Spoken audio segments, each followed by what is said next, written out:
ఇవాళ ఫేస్బుక్లో, వాట్సాప్లో నేను ఒక న్యాయవాది వెంకటేశ్వర స్వామిపై కొన్ని కోట్ల మంది విశ్వసించే వెంకటేశ్వర స్వామిపై అనుచిత వ్యాఖ్యలు జరపడం జరిగింది. వాడి పేరు కదిరి కృష్ణ. వాడు ఒక బాధ్యతాయుతమైన వృత్తిలో, న్యాయవాది వృత్తిలో ఉండి హిందువుల మనోభావాలను కించపరిచే విధంగా మరి సోషల్ మీడియాలో వాడు వాగిన మాటలన్నీ కూడా రావడం జరిగినాయి. మరి దానికి ధర్మరక్ష సంస్థ ద్వారా మరియు నేను ఒక రాష్ట్ర బీజేపీ నాయకుడిని, మరి చాలా మనస్తాపానికి గురైన వాడు మాట్లాడిన తీరు దేశంలోని కోట్ల హిందువుల మనోభావాలని కించపరిచే విధంగా ఉండడం జరిగింది. కాబట్టి నేను ఇవాళ జూబ్లీహిల్స్ పోలీస్ స్టేషన్లోకి వచ్చి మరి కంప్లైంట్ ఇవ్వడం జరిగింది.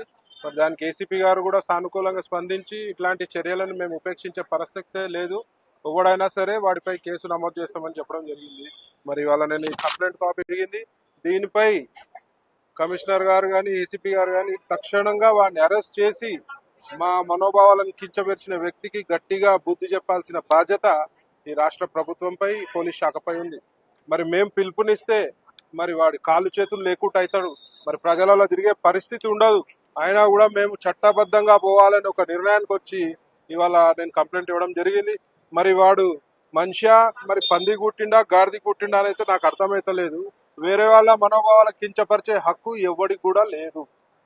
వాడు ఇలాగే ప్రవర్తిస్తే రోడ్డు మీద తిరుగుతే మరి మా ధర్మరక్ష కార్యకర్తలు మరి తిరుగుతుంటారు. మరి నీపై భౌతిక దాడులు జరగవని గ్యారంటీ కూడా ఉండదు. మరి బిడ్డ జాగ్రత్త, ఎవడైనా సరే హిందువులపై కానీ, హిందూ దేవతలపై కానీ అనుచిత వ్యాఖ్యలు చేస్తే ఉపేక్షించే పరిస్థితి ఉండదని చెప్పి ఈ సందర్భంగా నేను హెచ్చరిస్తున్నాను.